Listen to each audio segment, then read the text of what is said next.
ভাগ্যে যা আছে তাই পাবে, এই কথাটি বললে আসলে কি হয়? অবাক হয়ে যাবেন। আজকের এই কথা আমি যেটা এখন বলবো, এটা কিন্তু অহরহ আমরা কি বলি না সমাজে, এই তোর ভাগ্যে যা আছে তাই তুই পাবি, যা। তখন আবার অনেকে এভাবে বলে, আমি যা ভাগ্যে যা ছিল তাই পেয়েছি, ভাগ্যে যা হবে তাই হবে, আমি তার এক চুলো কি বেশি পাবো না।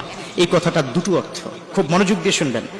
এক হলো, যদি এমন অর্থ হয় আমি আল্লাহ যা লিখে রেখেছেন তাই আমার হবে, পরিশ্রম করার দরকার কি, বা এটা আমার কপালে ছিল না তাই পাই নাই, এই কথা বলে যারা দূরে সরিয়ে দিবেন তারা বোকামি করছেন। কারণ আল্লাহ কখনো কোনো বান্দার উপর কোনো কিছু চাপিয়ে দেয় না। আল্লাহ বলেছেন, লা ইউকাল্লিফুল্লাহু নাফসান ইল্লা ওয়াসআহা, আল্লাহ কোন বান্দার যতটুকু ধারণ ক্ষমতা তার চাইতে বেশি চাপিয়ে দেয় না। অতএব ভাগ্যে যা আছে তাই পাবেন, এই কথাটি এই অর্থে সঠিক নয়। আপনি ভাগ্য, আবার আল্লাহ বলেছেন, ইন্নাল্লাহা লা ইউগাইয়িরু বিকাওমিন, কোন কওমকে কোন জাতিকে ততক্ষণ পর্যন্ত তার ভাগ্য পরিবর্তন করে না যতক্ষণ পর্যন্ত সে নিজের ভাগ্য পরিবর্তনের চেষ্টা না করে। একটা ছাত্র পড়াশোনা না করলে ভালো রেজাল্ট করবে না, ভালো রেজাল্ট না করলে ভালো চাকরি পাবে না, তাহলে পড়াশোনা না করলে তার ভালো চাকরি হবে না, ভালো জায়গায় যোগ্য জায়গায় পৌঁছাতে পারবে না। তার মানে তার ভাগ্য পরিবর্তন করার ক্ষেত্রে তার নিজের প্রচেষ্টা লাগবে। আপনি যদি রাস্তার মাঝখানে দাঁড়ান, ট্রাক আসলে যদি উড়িয়ে দেয় যে আল্লাহ আমাকে বাঁচাবে, ভাগ্যে যা আছে তাই ঘটবে, এটা কি হবে? নেভার, এটা হবে না। ভাগ্যের উপর যারা বিশ্বনবী নিষেধ করেছেন, তোমরা ভাগ্যকে তোমরা কি দোষ দিও না, তো এই বাক্যটা যারা বলছেন ভাগ্যে যা আছে তাই পাবে, এই বাক্যটা এক দৃষ্টিতে কিন্তু শিরক পর্যায়ে পৌঁছে যায়। ভাগ্য পরিবর্তন করবেন আল্লাহ, ঠিক আছে, আপনি নিজের ভাগ্য নিজে পরিবর্তন করার চেষ্টা করবেন। কিভাবে? আপনি কাজ করবেন, পরিশ্রম করবেন, বাকিটা আল্লাহর প্রতি তাওয়াক্কুল করবেন।